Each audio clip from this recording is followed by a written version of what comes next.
Smart Tech avec BNP Paribas. Retrouvez des entreprises et des projets innovants.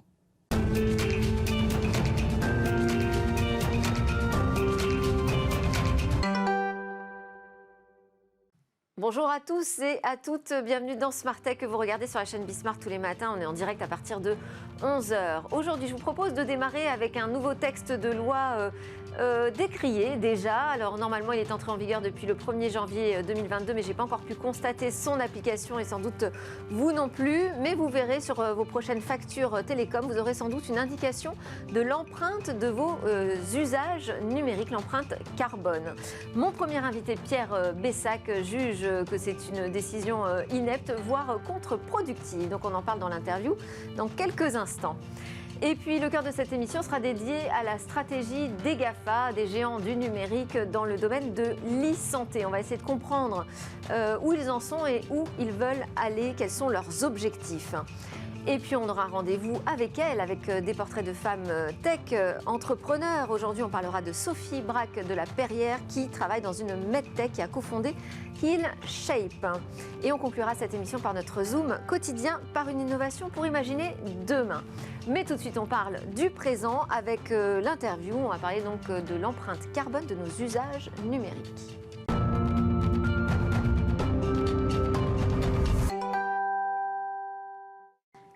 L'impact environnemental du volume de données, une arnaque intellectuelle. Voilà comment mon invité a titré un billet de blog, qui est un véritable pamphlet finalement contre une récente décision. À partir de 2022, donc depuis le 1er janvier de cette année, les fournisseurs d'accès Internet doivent informer les clients du volume de données qu'ils consomment et de l'empreinte carbone que cela représente. Bonjour Pierre Bessac. Bonjour.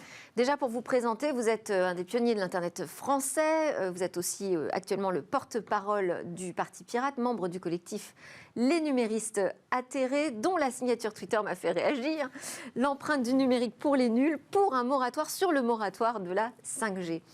Alors, vous considérez, vous, que dans l'ensemble, les militants écologistes, les politiques, les observateurs même, exagèrent outrageusement l'impact environnemental de nos usages numériques ? Oui, parce qu'en fait, on s'aperçoit qu'il y a des ordres de grandeur à remettre en place sur le numérique. On a des perceptions complètement faussées actuellement sur l'impact d'un courrier électronique, au point que des personnes commencent à penser qu'il vaut mieux communiquer par papier, ce qui est complètement absurde. Sur la vidéo contre les DVD, par exemple, aussi. Donc, en fait, il y a une perception exagérée du poids du numérique qui, finalement, ne représente en fait que 4% de gaz à effet de serre. Ça, c'est les études qui font relativement consensus. Donc, sans vouloir minimiser l'importance du numérique et son poids, il faut quand même le relativiser par rapport aux autres secteurs. Voilà. Par exemple, en France, les chiffres du ministère de l'écologie montrent que le transport représente 41% des gaz à effet de serre. Voilà. Donc, il ne s'agit pas de dire ne vous intéressez pas au numérique, mais il s'agit de remettre un peu les pendules à l'heure en la matière. Bon, il faut quand même préciser que d'où vous parlez, puisque vous êtes un ingénieur, un informaticien, donc vous travaillez dans cette industrie du numérique. On pourrait vous suspecter d'être jugé parti, finalement, dans vos analyses. Alors, tout à fait. Moi, ça fait longtemps que je travaille dans l'informatique et dans l'Internet dès qu'il est apparu, parce que c'est un domaine qui me passionne, forcément. Donc, et historiquement, disons, on a toujours été dans un milieu où les progrès et des efficiences énergétiques étaient quasi automatiques. On n'avait pas besoin d'y penser, ça tombait pratiquement tout seul. Et la consommation électrique, c'est vraiment l'ennemi de l'informaticien et de l'électronicien. C'est parce que ça provient de la chaleur qu'il faut évacuer. Mais là, moi, je ne travaille pas dans la vidéo du tout, hein, donc je ne génère pas des volumes de données énormes. Et donc, je me suis réuni avec d'autres personnes qui travaillent également dans ces métiers, qui sont ingénieurs, exploitants, qui connaissent les réseaux mobiles pour certains, les réseaux d'infrastructures fixes pour d'autres, les services aussi, les services en ligne. Et aucun de nous ne travaille dans la vidéo, mais on voit quand même que le focus actuellement, c'est sur les gros volumes de données. Et on estime qu'il faut un petit peu une parole d'experts du secteur qui travaille au jour le jour là-dedans et depuis longtemps pour réévaluer les ordres de grandeur. Voilà, on demande Parce pas. que c'est quand même au départ plutôt une bonne chose de se dire il est temps désormais de prendre en compte aussi cet impact du numérique parce que c'est une transformation globale de la société qui est en cours. Donc qu'est-ce que ça engage du point de vue de l'environnement? Ça, c'est quand même une prise de conscience nécessaire. Ah oui, tout à fait. Là, je pense qu'il y a unanimité là-dessus. Et alors, quel est le problème avec donc ce nouveau texte de loi qui nous dit qu'on va mesurer cette empreinte carbone, l'émission de gaz à effet de serre liée aux usages des internautes? Quel est le problème que ça pose? Alors le problème, c'est que donc là, c'est un décret qui est paru fin décembre. Il y a eu déjà plusieurs tentatives à travers la loi Rennes, par exemple, réduction de l'empreinte environnementale du numérique pour passer ce genre de mesures. Dans la loi Rennes, ça a été supprimé en raison de la distorsion de concurrence que cela provoquait, parce qu'il s'agissait de s'attaquer aux plateformes, de demander cette mesure aux plateformes qui diffusent de la vidéo. Donc ça revient par un décret qui concerne les opérateurs Internet, donc nos opérateurs d'accès. Donc la métrique qui est demandée, c'est les grammes de CO2 par gigaoctet transféré, donc par rapport à notre volume de données. Et autant quand on prend notre voiture, quand on utilise notre voiture, on a une métrique de grammes par kilomètre qui est relativement intuitive. C'est-à-dire que le constructeur nous dit votre voiture en moyenne va émettre 100 grammes de CO2 par kilomètre. Et effectivement, si on ne se sert pas de la voiture, on émettra 0 grammes. Et si on fait 10 km, on émettra en moyenne 10 fois la métrique. Et donc là, on pourrait se dire le parallèle fonctionne finalement. En fonction du volume de données que je consomme, je peux savoir à peu près à quelle hauteur je pollue. C'est l'impression que ça donne. Seulement, le numérique, c'est un domaine d'infrastructure essentiellement. Donc, ce qui va consommer de l'électricité, ce sont des infrastructures qui sont tout le temps allumées. On essaie d'en réduire l'impact évidemment, mais que je consomme, que je transfère ou que je regarde une vidéo de X gigaoctets de chez moi ou pas, je ne vais pas avoir pour autant un impact, je ne verrai pas sur ma facture d'électricité par exemple. En fait, c'est absolument inutile, c'est ça, de réduire ces usages numériques. Voilà, en gros, l'idée c'est ça, c'est que l'impact, si on réduit nos volumes de données sensiblement, l'impact ne sera même pas mesurable sur l'empreinte des opérateurs et la nôtre propre, puisqu'on le voit de toute façon par les données historiques de consommation des opérateurs, puisqu'ils sont tenus par la loi de publier des rapports de responsabilité sociale des entreprises. Et on peut voir, par notamment des chiffres collectés par l'ARCEP, que malgré l'explosion du trafic en 10 ans, en fait, le trafic a été multiplié par 10, 12, suivant les secteurs, les cas. Mais l'empreinte énergétique des réseaux n'a pratiquement pas bougé. Elle a augmenté, elle a même pu diminuer dans certains cas, ça c'est des chiffres ARCEP également. Mais si je pousse la logique un peu plus loin, imaginons que tous les internautes d'un seul coup aient une prise de conscience générale grâce à cette indication de l'impact environnemental de leurs usages. Est-ce que tout le monde décidait de vraiment réduire drastiquement leur consommation de vidéos, par exemple ? On peut imaginer peut-être que les opérateurs réduiraient les infrastructures en place ? Alors, c'est possible, mais c'est peu probable parce qu'on ne va pas mettre des routeurs moins performants que ce qui existe. On ne va pas réduire les débits puisqu'on réduirait marginalement en fait, la consommation électrique. Il faudrait même changer les équipements, ce qui ne serait pas forcément une bonne chose. Et pour donner un exemple sur... alors là, ce n'est pas l'empreinte du transport, c'est l'empreinte du service lui-même. Netflix a produit des documents d'évaluation de l'empreinte de la société dans son ensemble. Et là-dedans, son réseau de distribution ne représente que 5% de l'empreinte de la société. Ça veut dire que si personne ne regarde de vidéos chez Netflix, et si Netflix démonte son réseau de distribution, on ne gagnera que 5% sur l'empreinte de la société. Parce qu'en fait, il y a de la production d'œuvres qui on comprend et les bureaux... que c'est a priori assez inefficace, voire totalement vain.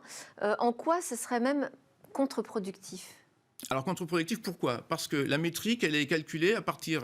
donc c'est une évaluation totale du CO2. Alors, suivant des périmètres qui varient, suivant les méthodologies, ce n'est pas toujours très clair. On peut inclure, par exemple, les boutiques des opérateurs, les boutiques de vente dans les villes ne sont pas incluses par l'ADEME dans sa méthodologie. Les bureaux peuvent être inclus, les camionnettes d'installation peuvent ou non être incluses. Donc, on inclut tout un tas de choses. Et de l'autre côté, on regarde, on considère que en fait, le service de l'opérateur, c'est de transporter des données uniquement, ce qui n'est pas forcément toujours le cas. Donc en fait, l'évaluation de la métrique, c'est une division d'un total de CO2 par un total de gigaoctets. Si nous, là-dedans, on divise par 2 notre quantité de trafic, ça veut dire que la métrique, c'est le dénominateur d'une division. La métrique va être multipliée par 2. On aura l'impression qu'on a perdu en efficacité, que l'impact de notre gigaoctet a doublé. Oui. Donc, en fait, on a des métriques qui vont complètement à l'envers des actions qui seraient utiles. Et donc, selon vous, finalement, ça, c'est la mesure un peu facile, c'est de la communication, plus que de l'efficacité. En résumé, oui. Et pour être véritablement efficace sur la consommation, enfin l'émission de gaz à effet de serre liée à nos usages numériques, il faudrait s'attaquer à quoi alors? Aux grandes infrastructures? Alors oui, il y a déjà des actions sur les grandes infrastructures. De toute façon, c'est à peu près une action de fond des opérateurs depuis toujours, parce que effectivement la consommation électrique est un problème. Ce qu'il y a aussi, c'est qu'il y a consensus là-dessus, c'est qu'une grande partie de l'empreinte en gaz à effet de serre sur le numérique, c'est nos terminaux, donc nos téléphones, les serveurs. Voilà. C'est la question de la production. Tout à fait. Ouais. Et surtout en France, où on a une électricité peu carbonée grâce au nucléaire, on estime que sur notre téléphone mobile, 90% de l'empreinte vient de la fabrication et du recyclage. On n'a que 10% qui vient de la consommation électrique de l'usage. Merci beaucoup Pierre Bessac pour vos éclairages. Merci à vous pour apporter de la lucidité donc, dans l'analyse de ces informations sur l'impact environnemental du numérique. Merci Pierre Bessac. Je rappelle que vous êtes président d'Eriomem.net, fondateur d'EU.org et porte-parole du Parti Pirate. C'est l'heure de notre talk. On va s'intéresser à cette stratégie des GAFAM dans l'e-santé. Alors, quelle est la stratégie des GAFA dans l'e-santé? GAFA, c'est vrai qu'on devrait plus dire GAFA, mais enfin bon, l'autre acronyme approprié est absolument imprononçable. Donc, on va s'en tenir là. En tout cas, on parle des géants du numérique avec Bernard Benamou, expert de l'Internet et de sa régulation internationale, fondateur et secrétaire général de l'Institut de la souveraineté numérique. Également avec nous en visio, Franck Lemeur, président de Tech2Med, qui est un cabinet de conseil dédié aux enjeux de développement des technologies numériques en santé. Bonjour à tous les deux. Bonjour Delphine. Merci de venir nous éclairer sur ce que préparent les GAFAM. Alors déjà, peut-être Bernard, est-ce qu'on pourrait essayer de qualifier l'appétit de ces géants du numérique pour ce secteur de l'e-santé? L'appétit est immense, sachant que par définition, quand vous atteignez les valorisations je dirais, météoritiques de ces sociétés, votre but, c'est de trouver de nouveaux marchés. Et donc, par définition, aujourd'hui, pour un Google, pour un Apple, pour d'autres, Facebook et d'autres, le marché de la santé, mais pas simplement du soin, puisque souvent on parle de la e-santé d'un point de vue du soin. Moi, je pense que c'est beaucoup plus l'assurance et le secteur financier autour, effectivement, de la santé qui les intéresse, parce qu'ils ont C'est-à-dire en amont, finalement, du soin?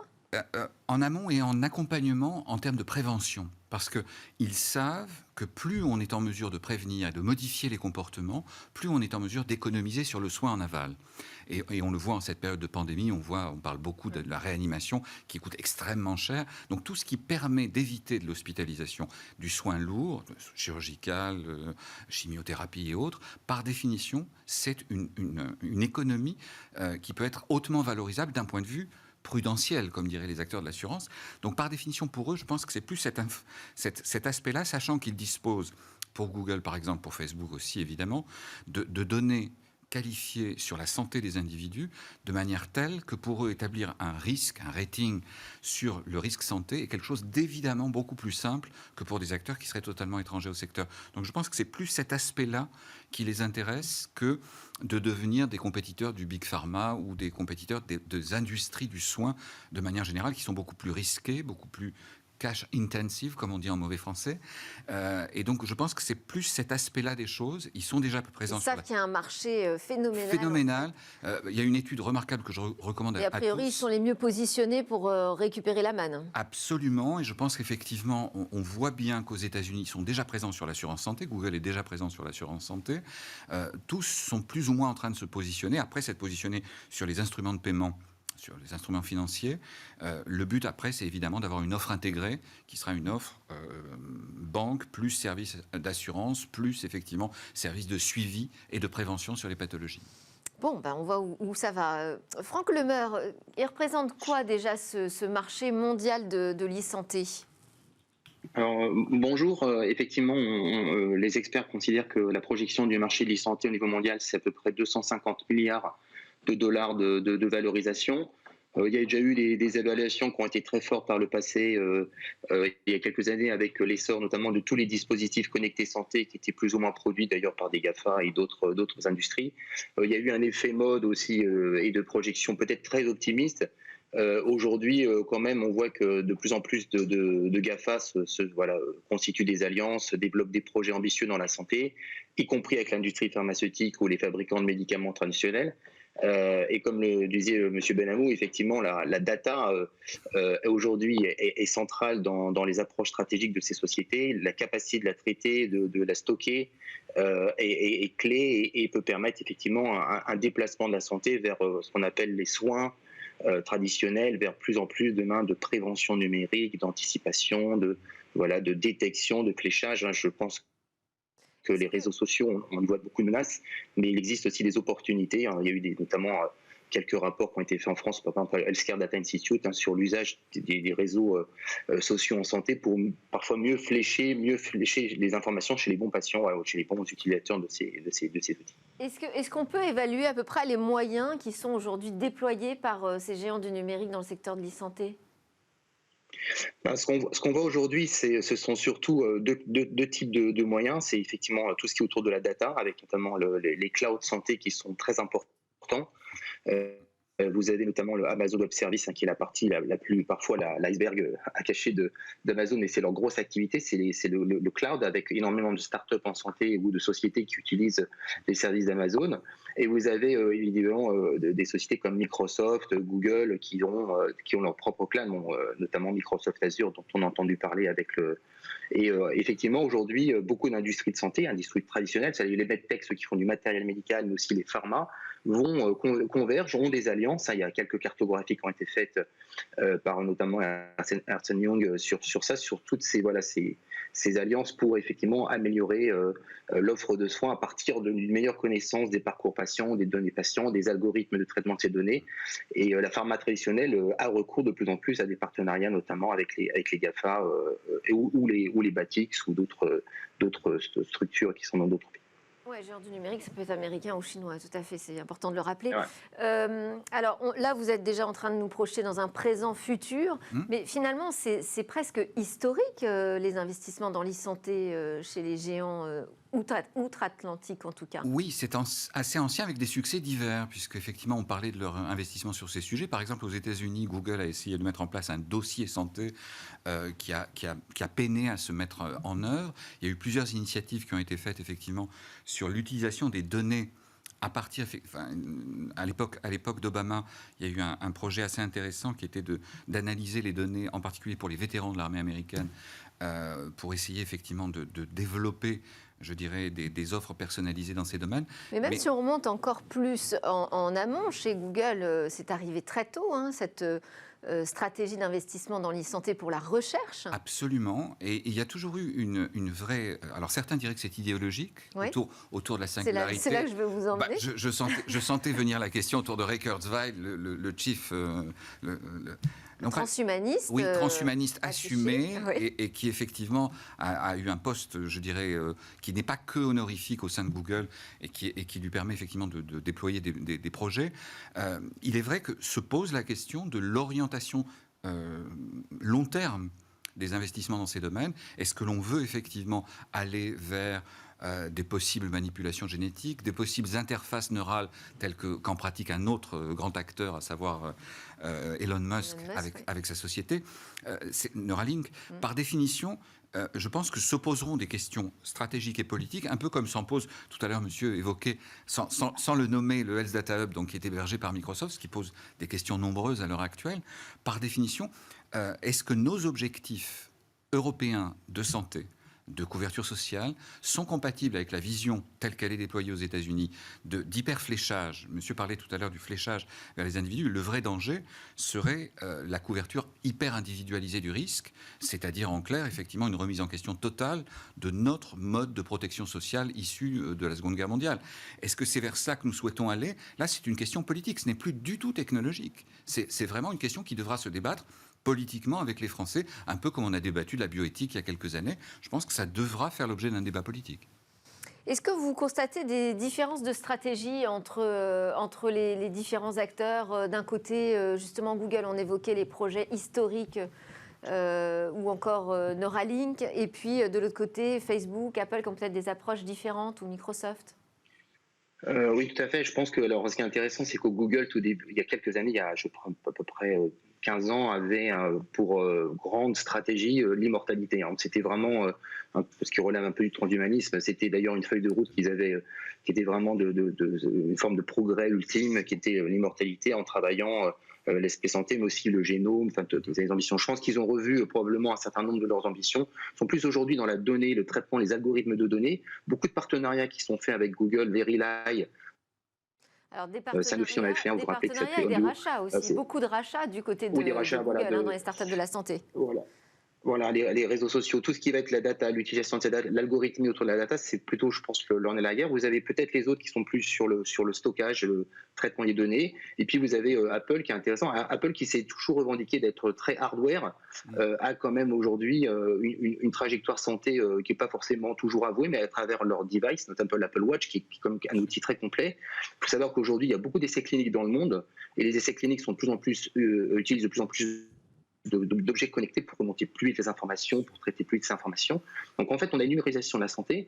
Après, effectivement, ça crée un certain nombre de débats, de menaces, de dangers, notamment par rapport à la privacy, par rapport à tout ça. Mais on y voit aussi beaucoup d'opportunités en santé, parce que vous savez, on sort d'une époque où on a trouvé beaucoup de solutions de santé sur les médecines de masse, les grandes pathologies, mais on voit aussi que grâce à ces capacités qu'offrent aussi ces géants du numérique, les possibilités d'aller beaucoup plus vite sur la mise à disposition, la mise au point de certaines entités, nouvelles entités, dans le génome, dans l'infectiologie, dans les vaccins, etc. Donc, il faut aussi regarder ce que permettent le savoir-faire numérique de ces sociétés peut être intéressant. Après, effectivement, il faut qu'il y ait on est dans un univers qui est très réglementé.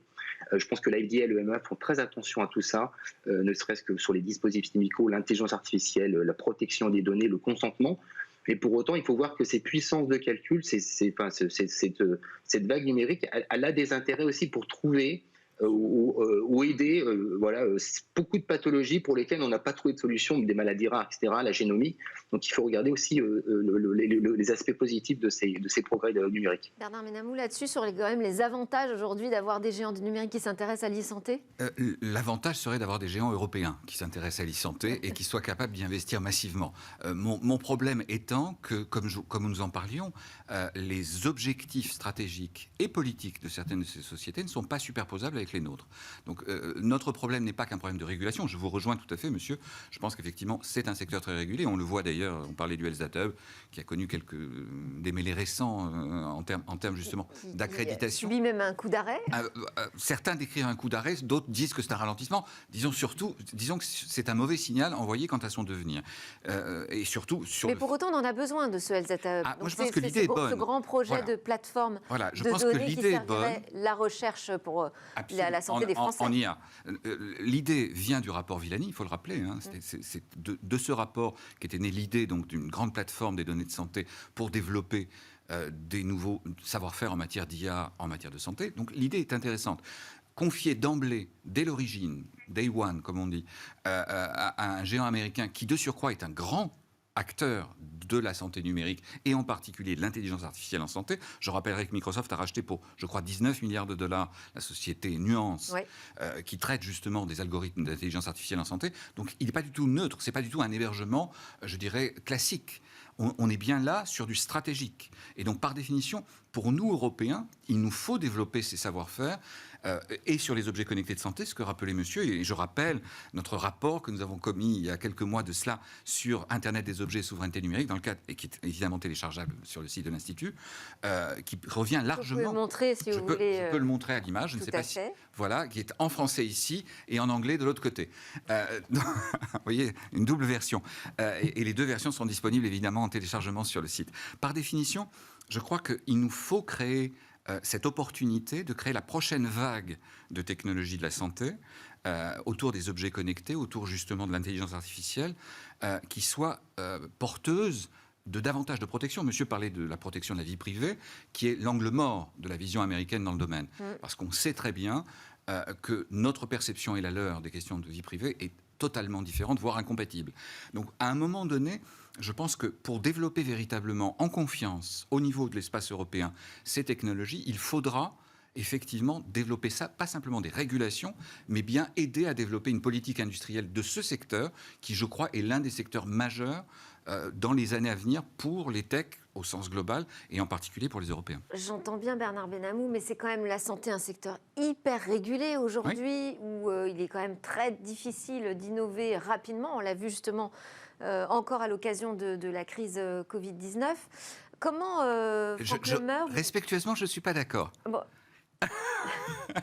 Respectueusement, l'Europe a montré, en particulier au travers des vaccins, qu'elle était capable de participer activement à une révolution en termes de durée d'élaboration. C'est vrai que le vaccin Pfizer, c'est BioNTech, et donc c'est européen. Vous avez raison de le rappeler. Mais enfin, on a aussi... Et AstraZeneca était européen avant le Brexit. On a aussi beaucoup d'innovateurs, y compris dans la santé, qui viennent sur ce plateau ou même sur cette chaîne, sur Bismart, et qui nous expliquent quelle est la lourdeur des process pour faire aboutir une innovation dans ce domaine. Comment est-ce qu'on fait justement, Franck Lemer, puisque c'est un peu votre sujet avec Tech2Med, pour concilier finalement un système qui est assez protecteur, on pourrait même dire conservateur, avec la nécessité d'innover rapidement si on veut justement faire face à ces géants du numérique qui ne sont pas aujourd'hui en Europe?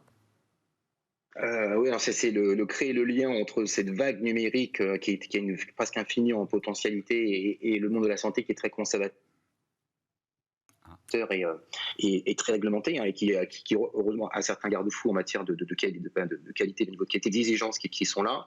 Je pense que toutes les agences se sont dotées maintenant de savoir-faire en termes de techniques numériques, d'intelligence artificielle et ont des recommandations là-dessus.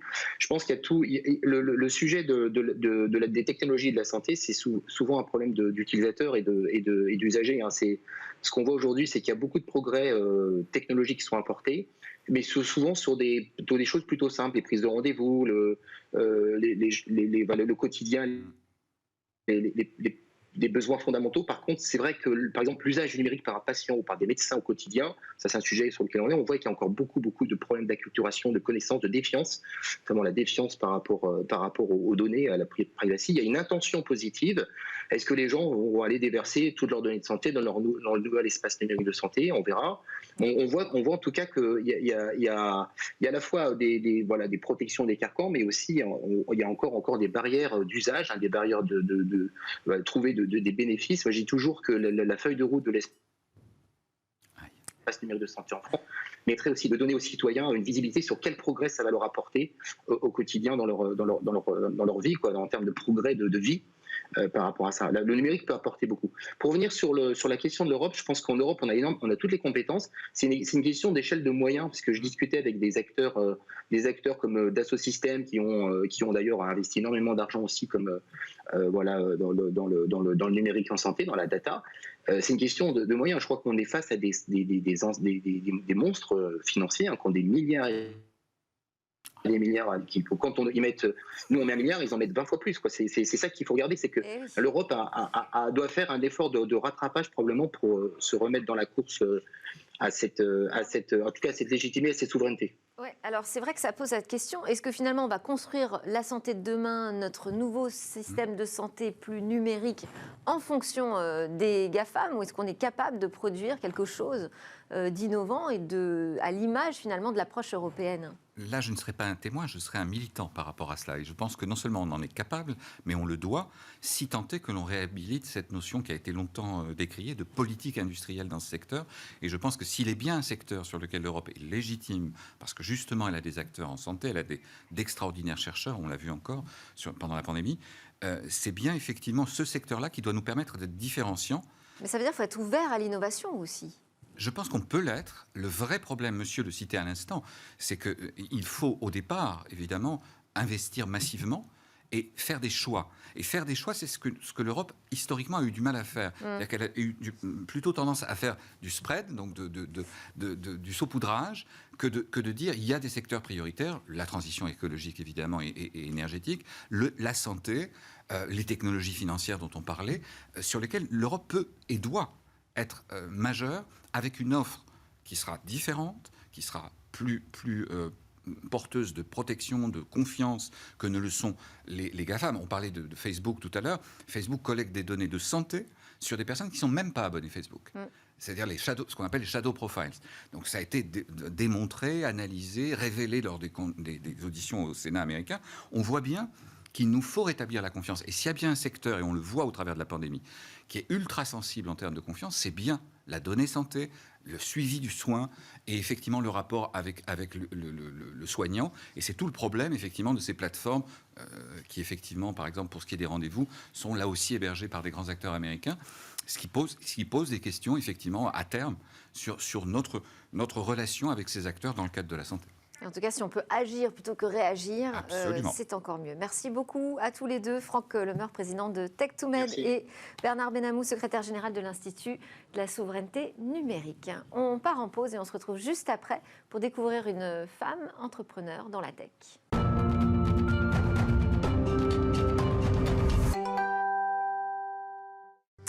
Vous êtes bien sur la chaîne Bismart, vous regardez Smart Tech, l'émission qui s'intéresse à l'innovation et à la nouvelle société du numérique. On entame la deuxième partie de cette émission.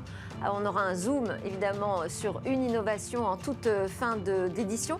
Mais d'abord, c'est l'heure de notre rendez-vous avec elles. Ce sont des portraits de femmes inspirantes qui sont entrepreneurs dans la tech. Elles sont choisies et racontées par Olivia Strigari, directrice de la publication et cofondatrice des Informels. Bonjour Olivia. Bonjour Delphine. Alors aujourd'hui, vous avez jeté votre dévolu sur Sophie Braque de la Perrière, qui est PDG, cofondatrice de HealShape. C'est comme ça qu'on prononce ? Tout à fait. Une entreprise donc de la MedTech qui est spécialisée dans les prothèses mammaires. Pourquoi vous êtes-vous intéressée à son profil ? Alors d'abord, j'avais le souhait de découvrir un petit peu ce qui se passait pour les femmes dans la MedTech, dont on parle beaucoup en ce moment. Et le profil de Sophie Braque de la Perrière m'a particulièrement intéressée parce qu'elle est énergique, elle a de l'ambition. Et puis, vous l'avez rencontrée ? Oui, je l'ai eue en Zoom, en fait. Et en fait, c'est à la fois ce mix de fermeté et d'enthousiasme qui m'a séduite dans son parcours aussi, un petit peu atypique, avec un début, une petite enfance qui suit le gré des mutations familiales. Elle grandit à Nancy, en Bretagne, en Savoie, puis au Maroc. Et elle découvre Paris avec sa prépa pour HEC, Sainte-Geneviève, qu'elle intègre évidemment avec succès. Et elle a un début de carrière avec des missions humanitaires, marquées par les missions humanitaires. En fait, elle voyage pas mal. Elle a voyagé pour HEC pour une première mission.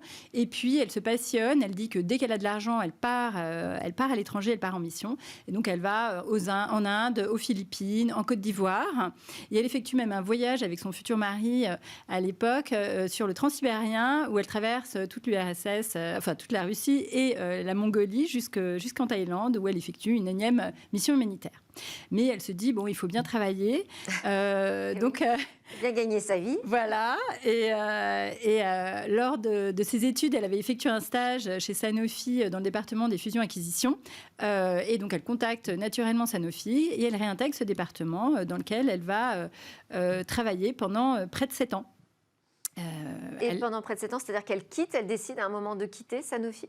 Alors non, au départ, elle travaille 7 ans dans ce département, et puis son mari a des aventures, a des désirs d'entrepreneuriat, donc il veut monter sa boîte et décide de s'implanter en province, et donc à Lyon en particulier. Et c'est alors qu'elle demande une mutation chez Sanofi Pasteur à Lyon, basée à Lyon, où elle va à ce moment-là diriger l'unité de business development et l'unité de logistique, en fait l'unité phare pour Sanofi, qui est l'unité d'export à l'international. Elle dit qu'à ce moment-là, elle avait effectivement dans le fusion-acquisition, elle manageait, elle coordonnait beaucoup de différents métiers, qu'elle préparait des presses, qu'elle faisait des notes pour driver les rachats d'entreprises, les ventes d'usines, alors qu'elle n'avait jamais vraiment dirigé d'équipes, de grosses équipes. C'est dans le business développement d'abord et ensuite dans la partie export qu'elle va réorganiser, driver des plus grosses équipes de au moins 50 personnes, et elle va se passionner pour cette organisation-là. Et c'est lors d'un rachat d'entreprise et d'une interaction avec une entreprise qui s'appelle Vax Design, une entreprise américaine, qu'elle va découvrir un peu sa fibre entrepreneuriale. Elle va se rendre compte que ce qui lui plaît, c'est la totale indépendance qu'elle peut avoir dans la maîtrise d'une entreprise. Et elle est très séduite par la démarche de l'équipe de Vax Design, qui est hyper engagée à fond dans son métier et à fond pour développer en fait et pour faire avancer les choses. Et donc c'est à ce moment-là, il y a vraiment un feeling. Elle a un déclic. Ça y est, il faut que je lance ma boîte. Alors oui, c'est le début du désir de l'entreprise, parce qu'elle va quitter en fait Sanofi 7 ans plus tard. Le déclic, c'est vraiment l'âge. Elle a 40 ans. Oui. Elle a eu 4 enfants, ils ont de 18 à 10 ans, à 8 ans, pardon, et de 15 à 8 ans, pardon. Et elle se dit que c'est le moment, que Sanofi est une très très belle boîte, mais qu'il y a quelque chose qui l'appelle ailleurs. Et elle a toujours eu cette envie dans la peau, dit-elle. Et elle donne sa démission, elle prépare son départ. Et alors qu'elle est quand même le salaire un peu, vous savez, son mari est entrepreneur, il y a toujours un salaire un peu fixe dans le couple, qui est le salaire de sécurité, qu'on dit de sécurité. En fait, son mari l'appuie à 100% et elle concrétise son départ en 2018. À ce moment-là, elle fait une formation pour découvrir un peu quelles sont ses envies profondes, et c'est l'innovation et la santé qui sont au cœur de ses envies. Et elle rencontre par hasard ses futurs 5 associés, qui sont tous des hommes, grâce à une amie qui lui parle d'un chercheur qui cherche un dirigeant, mais en fait plutôt une femme dirigeante, pour lancer une entreprise autour d'un brevet qui développe à ce moment-là. C'est alors là que l'idée de HealShape prend naissance. Au départ, ce sont des greffons qui se transforment vite en prothèses mammaires. Donc, c'est des prothèses mammaires. Et HealShape, le nom, c'est prendre soin de la forme et forme, donc de la forme. Pour contextualiser, le cancer du sein touche environ 2,3 millions femmes dans le monde. 2,3 millions de femmes. Voilà, 2,3 millions de femmes, excusez-moi, en 2020. Ouais. Ça représente près de 59 000 femmes en France chaque année. Donc c'est une pathologie qui touche quand même de nombreuses personnes. Et aujourd'hui, les femmes qui subissent une mastectomie, qui arrive quand même assez souvent, ont à peu près 3 solutions aujourd'hui. Une prothèse en silicone, donc artificielle, l'injection de graisse qui a des résultats pas toujours probants et il faut s'y reprendre à plusieurs fois, ou bien ce qu'on appelle une technique dite du lambeau, qui est de prélever un tissu sur une autre partie du corps qui va être quand même mutilé pour l'insérer dans le sein. Voilà. Et c'est là où HealShape arrive avec cette technologie extraordinaire, qui est une prothèse qui est faite de matériaux biosourcés, donc totalement naturels, donc il n'y a pas de plastique, me dit-elle, en encre hydrogel poreuse. C'est fait à travers une imprimante 3D qui va reconstituer le sein pour chaque femme, donc ce ne sont pas des prothèses... Donc c'est très personnalisé. Très personnalisé, exactement. Et surtout, ça va permettre aux cellules qui sont autour dans le sein, en fait, les cellules des tissus, de coloniser cette prothèse et de la faire peu à peu disparaître. Donc, en fait, pour vous décrire en 2 mots la technique, le chirurgien insère la prothèse comme une prothèse classique, mais il va injecter dans cette prothèse de la graisse, ce qui va faire que la graisse va s'intégrer dans la prothèse et peu à peu, les cellules vont coloniser cette prothèse et la faire disparaître jusqu'à un rendu totalement naturel du sein. Voilà. Merci beaucoup, Olivia Strigari. Vous avez commencé presque notre Zoom sur l'innovation avec ce beau portrait. Olivia Strigari, je rappelle que vous êtes la directrice de la publication, cofondatrice des Informels, où on découvre aussi beaucoup de femmes et beaucoup d'initiatives de femmes dans la tech notamment. À suivre dans Smart Tech, eh bien, c'est notre autre Zoom quotidien sur l'innovation.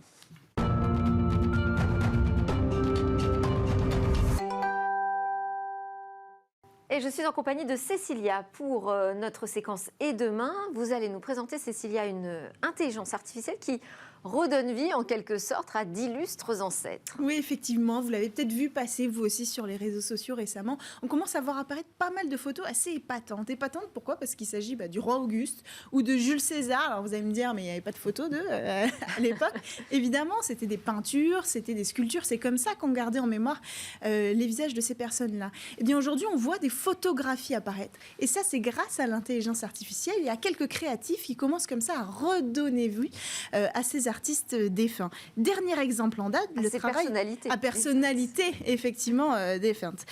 Dernier exemple en date, le travail d'un internaute connu sous le nom d'Hydrelé Diao. Alors lui, il s'est amusé à transposer 21 portraits de personnalités d'époque en photo du 21e siècle. C'est assez épatant. Là, vous avez Alexandre le Grand, par exemple. Là, vous avez Van Gogh. Et puis, ça, c'est Néfertiti. Enfin, voilà, c'est un réalisme assez incroyable.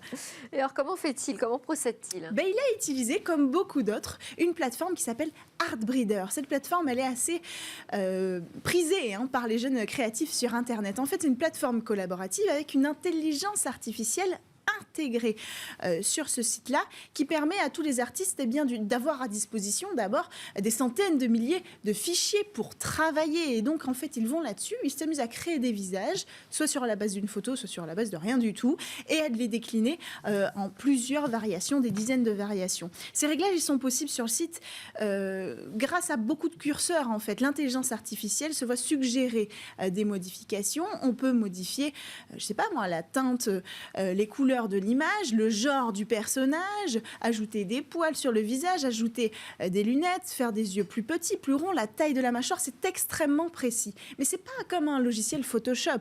En réalité, là, l'intelligence artificielle va travailler sur la base de notre objectif final. C'est-à-dire qu'on entre des mots-clés, par exemple, femme moderne, 21e siècle, téléphone, si on veut qu'à la fin, on recrée un portrait d'une femme en train de se faire un selfie. Voilà. Eh bien, l'intelligence artificielle va travailler sur la base de ce qu'on lui propose. On peut lui suggérer des photographies sur lesquelles s'inspirer.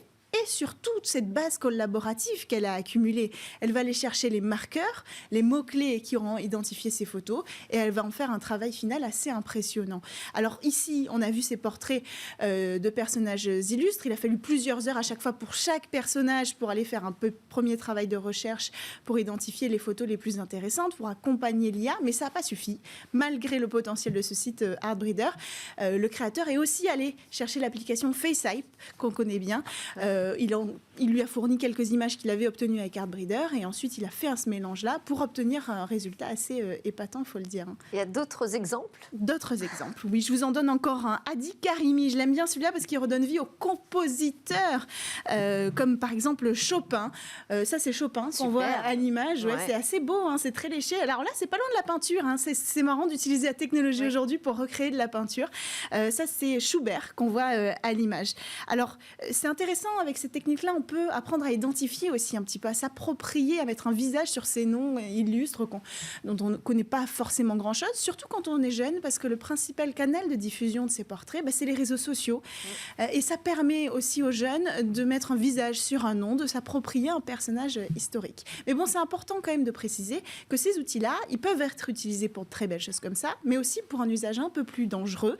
Là, ils sont défunts, ces personnages, mais si on utilise des images et des photos de personnes bien vivantes, on peut parler d'usurpation d'identité. Il faut faire très attention. Les deepfakes. Merci beaucoup, Cécilia Sévry. C'était Smart Tech, encore une édition qui est passée très vite. On se retrouve dès demain pour de nouvelles réflexions. Ce sera le jour du grand débrief d'ailleurs de l'actu.